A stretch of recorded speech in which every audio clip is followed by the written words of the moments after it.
Vellarada village office ആക്രമണ കേസിൽ പിടിയിലായ സാംകുട്ടിയുടെ ഭാര്യ പുഷ്പമ്മയുടെ വെളിപ്പെടുത്തൽ. വില്ലേജ് ഓഫീസിൽ നിന്നും സ്ഥലം പോക്കുവരവ് ചെയ്ത് കിട്ടാത്തതിനെ തുടർന്ന് പ്രധാനമന്ത്രിക്കും മുഖ്യമന്ത്രിക്കും കലക്ടർക്കും സാംകുട്ടി പരാതി നൽകിയിരുന്നു. പരാതിയുമായി അധികാരികളുടെ മുന്നിൽ സാംകുട്ടി കയറിയിറങ്ങിയത് നീണ്ട 5 വർഷമാണെന്നും പുഷ്പമ്മ പറയുന്നു. വിവരങ്ങളുമായി ബിജേഷ് ചേരുന്നു. ബിജേഷ്, മറ്റെന്തൊക്കെ കാര്യമാണ് സാംകുട്ടിയുടെ ഭാര്യ പുഷ്പമ്മ പറഞ്ഞിരിക്കുന്നത്? വാർത്തയുടെ കൂടുതൽ വിശദാംശങ്ങൾ. വെള്ളറടയിൽ കുടുംബപരമായി സ്വത്ത് പോക്കുവരവ് ചെയ്ത് കിട്ടാനായി വെള്ളറട വില്ലേജ് ഓഫീസിൽ സാംകുട്ടി കഴിഞ്ഞ 5 വർഷമായിട്ട് കയറിയിറങ്ങുന്നുണ്ട്. വില്ലേജ് ഓഫീസിലെ എല്ലാ ഉദ്യോഗസ്ഥരോടും എല്ലാ ആൾക്കാരോടും കൃത്യമായിട്ട് അദ്ദേഹത്തിന്റെ പരാതി പറഞ്ഞിരുന്നു. പോക്കുവരവ് ചെയ്തു തരാനുള്ള സൗകര്യം ചെയ്യണം എന്ന് പറഞ്ഞിരുന്നു. പക്ഷേ 5 വർഷക്കാലമായിട്ടും അതിൽ യാതൊരുവിധ നടപടിയും ഉണ്ടായിട്ടില്ല.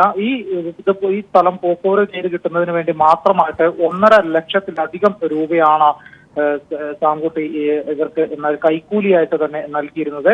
ഇത്ര കാലമായിട്ടും ഇത് പോക്കുവരവ് ചെയ്ത് കിട്ടാത്തതിന്റെ അടിസ്ഥാനത്തിൽ അദ്ദേഹം പ്രധാനമന്ത്രിക്കും മുഖ്യമന്ത്രിക്കും ജില്ലാ കളക്ടർക്കും തഹസിൽദാർക്കും അടക്കം പരാതി നൽകിയിരുന്നു. താൻ പലതവണ പെട്രോളുമായിട്ട് അവിടെ ചെന്നിട്ടുണ്ട്, വില്ലേജ് ഓഫീസിൽ ചെന്നിട്ടുണ്ട്, ആത്മഹത്യ ചെയ്യാൻ വേണ്ടിയാണ് ചെന്നത്, ഇനിയും താൻ അങ്ങനെ ചെയ്യും എന്ന് പറഞ്ഞുകൊണ്ടാണ് പല കത്തുകളും അദ്ദേഹം എഴുതിയിരിക്കുന്നത്. പക്ഷേ ഈ കത്തുകൾക്കൊന്നും തന്നെ ഇത്രയും അദ്ദേഹത്തിന്റെ വിഷമം അറിയിച്ചുകൊണ്ട് കത്തുകൾ എഴുതിയിട്ടും അതിലൊന്നും യാതൊരു നടപടിയും ഉണ്ടായില്ല. അതോടൊപ്പം തന്നെ മറ്റൊരു കാര്യം, കഴിഞ്ഞ ജനസമ്പർക്ക പരിപാടിയിൽ മുഖ്യമന്ത്രിക്ക് ഇദ്ദേഹം രേഖാമൂലം പരാതി നൽകിയിരുന്നു. തന്റെ സ്ഥലം പോക്കുവരവ് ചെയ്ത് കിട്ടാത്തതിനാൽ ഏറെ ബുദ്ധിമുട്ട് അനുഭവിക്കുന്നുണ്ട്.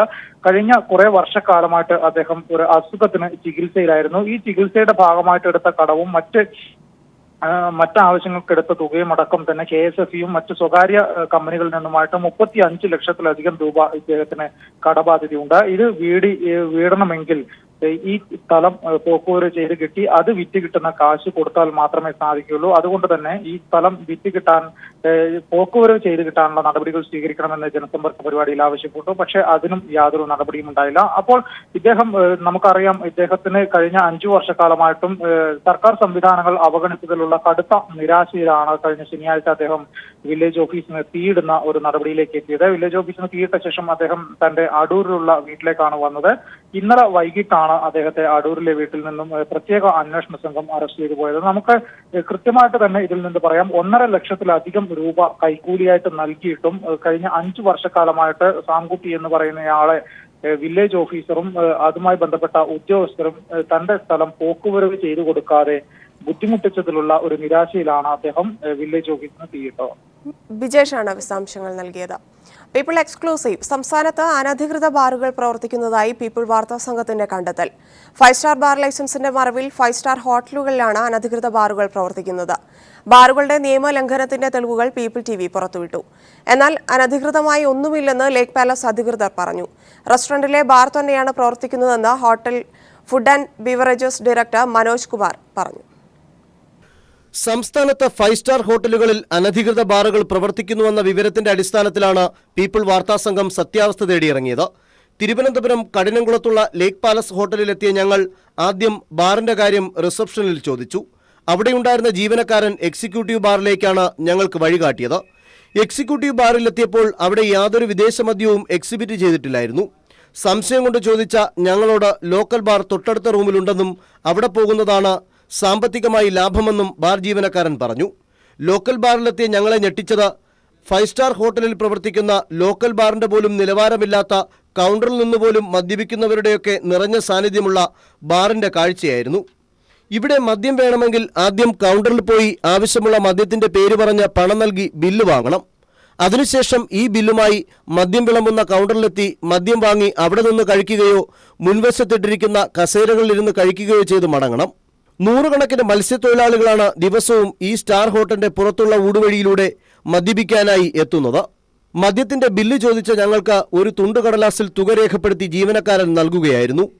കൂടുതൽ പേരും ഇവിടെ നിന്ന് മദ്യം പാഴ്സലായി വാങ്ങി മടങ്ങുന്നതും ഞങ്ങളുടെ ഒളിക്യാമറയിൽ പതിഞ്ഞു. അതേസമയം ഹോട്ടൽ ലേക്ക് പാലസിൽ 2 ബാർ ഉണ്ടെന്നതും ബാറിലേക്ക് പ്രത്യേക വഴിയുണ്ട് എന്ന കാര്യവും ബാറിലെ food and beverages director Manoj Kumar തന്നെ സമ്മതിക്കുന്നു. പിന്നെ പോരാത്തതിന് പുറത്ത് ഒരു പ്രത്യേക ബാർ അല്ലേ? അതാണ് യഥാർത്ഥ ബാർ ഞങ്ങളുടെ.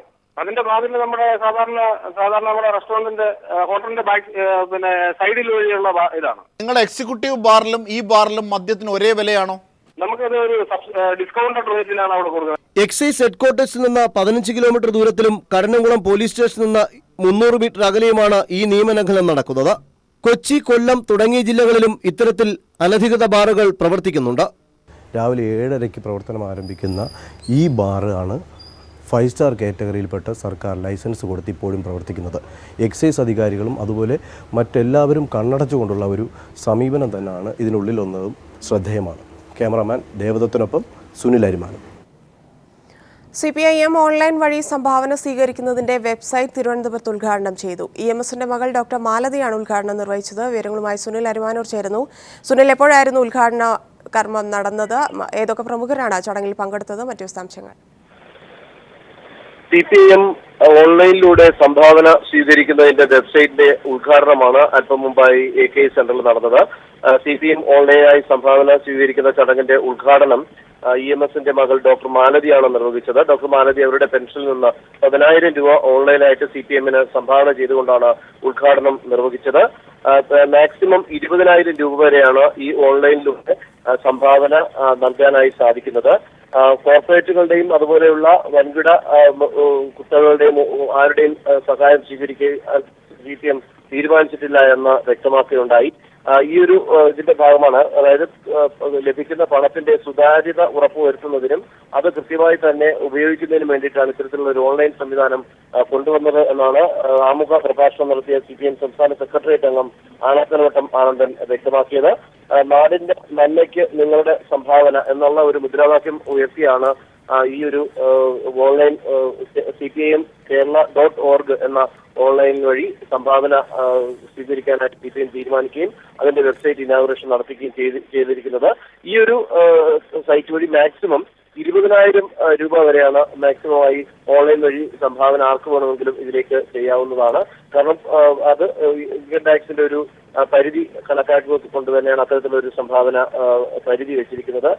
കള്ളപ്പണക്കാരുടെ പണം വരുന്നതും അടക്കമുള്ള നിരവധി ആക്ഷേപങ്ങൾ ഒഴിവാക്കുന്നതിന് ഇത്തരം ഒരു സംവിധാനം, സുതാര്യമായ ഒരു സംവിധാനം ഉപയോഗപ്രദമാകും എന്നുള്ളത് തന്നെയാണ് CPIMന്റെ വിലയിരുത്തൽ.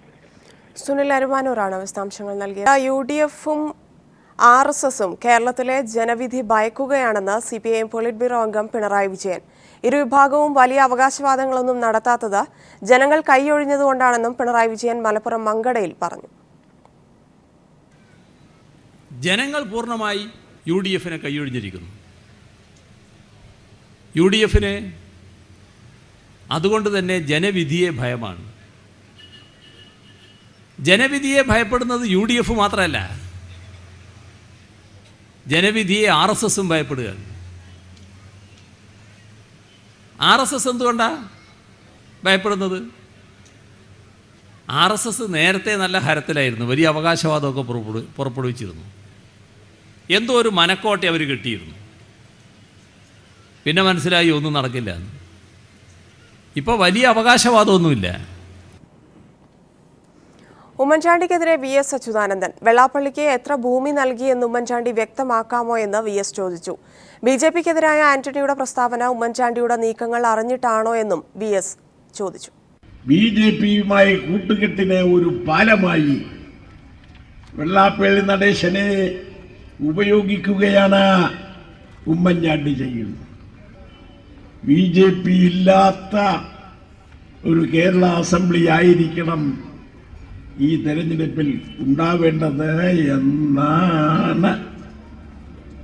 അങ്ങനെയാണെങ്കിൽ ഉമ്മൻചാണ്ടി വലിച്ചു കയറ്റുന്ന ചരക്കുകളെയെല്ലാം തന്നെ ശരിയായി മനസ്സിലാക്കിയിട്ടാണോ ബഹുമാനപ്പെട്ട AK ആന്റണി ഇതേപോലുള്ള കാര്യങ്ങളെല്ലാം പറയുന്നതെന്ന് ഞാൻ ചോദിക്കുകയാണ്. KC അബുവിന് കേന്ദ്ര തെരഞ്ഞെടുപ്പ് കമ്മീഷന്റെ പരസ്യശാസന. ബേപ്പൂരിലെ വർഗീയ പ്രസംഗത്തിന്റെ പേരിലാണ് പരസ്യശാസന. അബുവിന്റേത് മാതൃകാ തെരഞ്ഞെടുപ്പ് ചട്ടലംഘനമെന്ന് തെരഞ്ഞെടുപ്പ് കമ്മീഷൻ ശരിവെച്ചു. അബുവിന്റെ വിശദീകരണം തെരഞ്ഞെടുപ്പ് കമ്മീഷൻ തള്ളി. അതേസമയം കമ്മീഷന്റെ കണ്ടെത്തൽ പരിശോധിച്ച് ഉചിതമായി നടപടി സ്വീകരിക്കുമെന്ന് VM സുധീരൻ വ്യക്തമാക്കി. ആദം മുൻഷി ജയിക്കണം, അത് കോൺഗ്രസിനോടുള്ള താല്പര്യം കൊണ്ട് മാത്രമല്ല. ആദം മുൻഷി പരാജയപ്പെട്ടാൽ ഞങ്ങൾ മുസ്ലിങ്ങൾക്ക് കോഴിക്കോട്ട് ഒരു മുസ്ലിം മേയർ നഷ്ടപ്പെടും. അതുകൊണ്ട് ഞങ്ങൾക്ക് മുസ്ലിം മേയറേയും വേണം, മുസ്ലിം MLA ആയി ആദം മുൻഷിയെയും വേണം എന്നാണ് പറഞ്ഞത്. ബേപ്പൂരിലെ തെരഞ്ഞെടുപ്പ് കൺവെൻഷനിൽ DCC പ്രസിഡന്റ് KC അബു നടത്തിയ വർഗീയ ചുവയുള്ള പ്രസംഗത്തിനാണ് കമ്മീഷന്റെ പരസ്യശാസന. മതസ്പർദ്ധ വരുത്തുന്ന തരത്തിലാണ് അബുവിന്റെ പ്രസംഗമെന്ന് കണ്ടെത്തിയാണ് നടപടി. ഏപ്രിൽ 28-ന് KC അബു നൽകിയ വിശദീകരണം തൃപ്തികരമല്ലെന്ന് കമ്മീഷൻ ചൂണ്ടിക്കാട്ടി. തെരഞ്ഞെടുപ്പ് പെരുമാറ്റച്ചട്ടങ്ങളുടെ ലംഘനമാണ് പ്രസംഗം. ഇത്തരം പ്രസ്താവനകൾ ആവർത്തിച്ചാൽ തടവ് ശിക്ഷ ഉൾപ്പെടെയുള്ള നടപടികൾ ഉണ്ടാകുമെന്നും കമ്മീഷൻ വൃത്തങ്ങൾ വ്യക്തമാക്കി. മുഖ്യമന്ത്രി ഉൾപ്പെടെ മുതിർന്ന UDF നേതാക്കളുടെ സാന്നിധ്യത്തിലായിരുന്നു അബുവിന്റെ വിവാദ പ്രസംഗം. കമ്മീഷന്റെ കണ്ടെത്തൽ പരിശോധിച്ച് ഉചിത നടപടി സ്വീകരിക്കുമെന്ന് VM സുധീരൻ പ്രതികരിച്ചു. അല്ലാതെ അത് കൃത്യമായിട്ട് ഫൈൻഡിങ് ഒന്നുകൂടെ പരിശോധിക്കും. ഒരു കാരണവശാലും അങ്ങനെ ഒരു സംസാരം ഉണ്ടാകാൻ പാടില്ലാത്തതാണ്. ഏതായാലും അതിൻ്റെ വിശദാംശങ്ങൾ കമ്മീഷന്റെ ഫൈൻഡിങ് കൂടെ പരിശോധിച്ചതിന് ശേഷം ഉചിതമായ ന്യൂസ് ബ്യൂറോ, തിരുവനന്തപുരം. ഏകീകൃത മെഡിക്കൽ പ്രവേശന പരീക്ഷയുടെ ആദ്യഘട്ടം പൂർത്തിയായി. സംസ്ഥാനത്ത് 100ഓളം കേന്ദ്രങ്ങളിലാണ് വിദ്യാർത്ഥികൾ പരീക്ഷ എഴുതിയത്. കർശന പരിശോധനകൾക്ക് ശേഷമാണ് വിദ്യാർത്ഥികളെ പരീക്ഷാ കേന്ദ്രങ്ങളിൽ പ്രവേശിപ്പിച്ചത്. അതേസമയം സംസ്ഥാന പ്രവേശന പരീക്ഷ എഴുതിയ വിദ്യാർത്ഥികൾ ഇപ്പോഴും ആശങ്കയിലാണ്. ആശങ്കകൾക്കും അനിശ്ചിതത്വങ്ങൾക്കുമിടയിലാണ് ഏകീകൃത മെഡിക്കൽ പ്രവേശന പരീക്ഷയായ നീറ്റിന്റെ ആദ്യഘട്ടം നടന്നത്. 1024 കേന്ദ്രങ്ങളിലായി 6.5 ലക്ഷത്തോളം വിദ്യാർത്ഥികളാണ് രാജ്യത്താകെ ഒന്നാം ഘട്ട പരീക്ഷ എഴുതിയത്. കർശന പരിശോധനകൾക്ക് ശേഷം രാവിലെ 7:30 മുതലാണ് വിദ്യാർത്ഥികളെ അതാത് പരീക്ഷാ കേന്ദ്രങ്ങളിലേക്ക് പ്രവേശിപ്പിച്ചു തുടങ്ങിയത്. രാവിലെ 10 മണി മുതൽ 1 മണി വരെയായിട്ടായിരുന്നു നീറ്റിന്റെ ആദ്യഘട്ടം നടന്നത്. സമ്മിശ്ര പ്രതികരണമായിരുന്നു പരീക്ഷ എഴുതിയ വിദ്യാർത്ഥികളുടേത്. ഫിസിക്സ് ഇച്ചിരി ടഫായിരുന്നു, കുഴപ്പമില്ലായിരുന്നു. ഫിസിക്സ് ടഫായിരുന്നു, ബയോ ഈസി, കുഴപ്പമില്ലായിരുന്നു, എക്സാം ഈസി ആയിരുന്നു. കേരളത്തിൽ തിരുവനന്തപുരം, കൊച്ചി, കോഴിക്കോട് എന്നിവിടങ്ങളിലായി 100ഓളം കേന്ദ്രങ്ങളിലായാണ് പരീക്ഷ നടന്നത്. അതേസമയം സംസ്ഥാനത്തെ പ്രവേശന പരീക്ഷ എഴുതിയ വിദ്യാർത്ഥികൾ ഇപ്പോഴും ആശങ്കയിലാണ്. അതിൻ്റെതായിട്ടുണ്ട്, കാരണം സ്റ്റേറ്റിൽ കുറച്ചുകൂടെ പ്രതീക്ഷ ഉണ്ടായിരുന്നു ഇതിനെക്കാട്ടിലും. സ്റ്റേറ്റ് ആയിരുന്നു എളുപ്പം. ഓൾ ഇന്ത്യയിൽ നമുക്ക് അവസാന നിമിഷത്തിൽ ഇങ്ങനെ ഒരു മാറ്റം വന്നത് നമുക്കും ബുദ്ധിമുട്ട് തന്നെയാണ്. സംസ്ഥാന പ്രവേശന പരീക്ഷ പൂർത്തിയായ സാഹചര്യത്തിൽ സംസ്ഥാനത്തിന് ഇളവ് നൽകണമെന്ന് സർക്കാർ കോടതിയിൽ ആവശ്യപ്പെടും. അതിനിടെ സുപ്രീം കോടതി നിർദ്ദേശമനുസരിച്ച് നീറ്റിന്റെ രണ്ടാം ഘട്ടം ജൂലൈ 24-ന് നടക്കും. ഫലം ഓഗസ്റ്റ് 17-ന് പ്രസിദ്ധീകരിച്ച് പ്രവേശനം നടത്താനാണ് കേന്ദ്ര തീരുമാനം. News bureau, Thiruvananthapuram. വിശ്രമജീവിതം കൃഷിക്ക് വേണ്ടി ചെലവഴിക്കുന്നതിലൂടെ സംതൃപ്തി കണ്ടെത്തുകയാണ് തൃശൂർ സ്വദേശി വേണുവും കുടുംബവും. റിട്ടയർമെന്റിന് ശേഷമുള്ള ഒഴിവുവേളകളിലാണ് കൃഷി ആരംഭിച്ചതെങ്കിലും വേണുവിന് ഇതൊരു നേരം പോക്കല്ല. പുരയിടത്തോട് ചേർന്നുള്ള 40 സെന്റിലാണ് ഇരുവരുടെ കുടുംബ കൃഷി. കുടുംബപരമായി കാർഷിക പാരമ്പര്യമുണ്ടെങ്കിലും BSNL ജീവനക്കാരനായിരുന്ന വേണുവിന് കൃഷിയിൽ സജീവമാകാൻ കഴിഞ്ഞത് റിട്ടയർമെന്റിന് ശേഷമാണ്. തൃശൂർ കോട്ടപ്പുറത്തെ പുരയിടത്തോട് ചേർന്നുള്ള 40 സെന്റിലാണ് വേണു സമ്മിശ്ര കൃഷി ആരംഭിച്ചത്.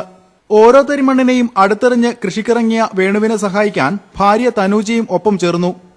ആദ്യഘട്ടത്തിൽ കപ്പയും വാഴയുമാണ് നട്ടതെങ്കിലും വെണ്ട, വഴുതന, പയർ, മത്തൻ, കുമ്പളം, പാവയ്ക്ക എന്നിവയൊക്കെ പിന്നാലെയെത്തി. വളർച്ചയ്ക്ക് കരുത്തു പകരാനും കീടങ്ങളെ തുരത്താനും ജൈവമാർഗ്ഗങ്ങൾ മാത്രമാണ് ഉപയോഗിക്കുന്നത്.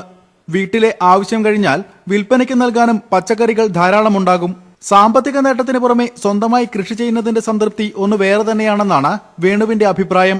ജോലിയുള്ള സമയത്താണെങ്കിലും ജോലിക്ക് പോകുന്നതിന് മുമ്പ് ഞാൻ കുറച്ച് നേരം ഒരു 2 മണിക്കൂറോളം പറമ്പിലൊക്കെ അത്യാവശ്യം പറ്റാവുന്ന പണി ചെയ്യും, എന്നിട്ട് ജോലിക്ക് പോകും. ഇപ്പോൾ റിട്ടയർമെൻറ്റ് അതിന് ശേഷം ഫുള്ളായിട്ട് 7 മണിക്ക് കയറി കഴിഞ്ഞാൽ ഒരു 11 മണി വരെ നമുക്ക് ഒരു ഇങ്ങനെ നടക്കും. ഈ പറമ്പൊക്കെ നടക്കുമ്പോൾ ഒരു സുഖം വേറെ. 6-ലധികം വ്യത്യസ്ത ഇനം വാഴകൾക്ക് പുറമെ നിരവധി ഫലവൃക്ഷങ്ങളും വള്ളിച്ചെടികളും തോട്ടത്തിലുണ്ട്. വിവിധ ഇനം മുളകുകളുടെ ശേഖരവും ഇവിടെയുണ്ട്. 40 സെന്റിലെ കൃഷിയിടത്തിൽ ഇനിയും കൂടുതൽ വിളകളിറക്കാനുള്ള പരിശ്രമത്തിലാണ് വേണുവും കുടുംബവും. News bureau, Thrissur. ഫെഫ്ക ഏർപ്പെടുത്തിയ ടി ദാമോദരൻ തിരക്കഥാ പുരസ്കാരം കൈരളി ടിവിയിലെ സീനിയർ ന്യൂസ് എഡിറ്റർ കെ രാജേന്ദ്രനും പുതുപ്പാടി സ്വദേശി ഷബിതയ്ക്കും ലഭിച്ചു. ഡെഡ് ബോഡി എന്ന തിരക്കഥയ്ക്കാണ് കെ രാജേന്ദ്രൻ പുരസ്കാരം നേടിയത്. കൊച്ചിയിൽ നടന്ന ചടങ്ങിൽ ഇരുവരും പുരസ്കാരങ്ങൾ ഏറ്റുവാങ്ങി. 25,000 രൂപയും പ്രശസ്തി പത്രവുമാണ് പുരസ്കാരം. മറ്റു ചില വാർത്തകൾ ചുരുക്കത്തിൽ. കേരളത്തിലെ മത്സ്യലഭ്യതയിൽ വൻ കുറവ്. 2014-ൽ മൊത്തം ലഭ്യത 5.76 ലക്ഷം ടണ്ണായിരുന്നത് 2015-ൽ 4.82 ലക്ഷം ടണ്ണായി കുറഞ്ഞു. 16% കുറവുണ്ടായെന്ന് കേന്ദ്ര സമുദ്ര മത്സ്യ ഗവേഷണ കേന്ദ്രത്തിന്റെ പഠന റിപ്പോർട്ട്. ഇറാഖിൽ ഗുരുതര ഭരണ പ്രതിസന്ധി. ഷിയ വിഭാഗക്കാർ പാർലമെന്റ് കയ്യേറി രാജ്യത്ത് അടിയന്തരാവസ്ഥ പ്രഖ്യാപിച്ചു. Parliament കയ്യേറിയത് Moqtada സാദറിനെ അനുകൂലിക്കുന്നവർ. Vijay മല്യയുടെ kingfisher എയർലൈൻസിന്റെ logo ലേലം ചെയ്യാനുള്ള ബാങ്കുകളുടെ ശ്രമം 2ാം വട്ടവും പരാജയപ്പെട്ടു. ലേലത്തിലെടുക്കാൻ ആളില്ലാതെ വന്നതോടെയാണ് ബാങ്കുകളുടെ നീക്കം പരാജയപ്പെട്ടത്.